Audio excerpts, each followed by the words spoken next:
Оронгон кыздар кеңири шым кийсе болобу дейт. Болот.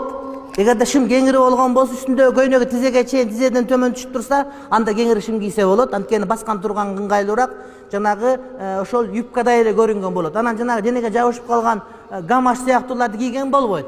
Жабышкан жынсылар болбойт. Эгерде жынсы кие турган болсо, сыртынан узун плащ кийиш керек.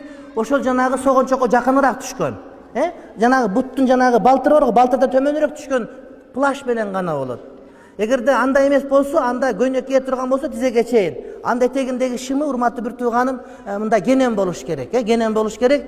Бутунун мүчөсүн мындай бир бууп турган болбош керек. Эми кийим кийгенде албетте мода, албетте ошол адамдын үрп адат каралыш керек сөзсүз түрдө. Ага маани бериш керек, бирок ошол убакта шарият бузулбаш керек. Тирүү жандын, жан жаныбарлар адам көзүн тартпай сүрөтүн тартса болобу? Жалпы элес жарай берет. А бирок көзү, мурду ачык болуп билинсе, анда шариятта арам болот, ал кыяматта күнөө болот.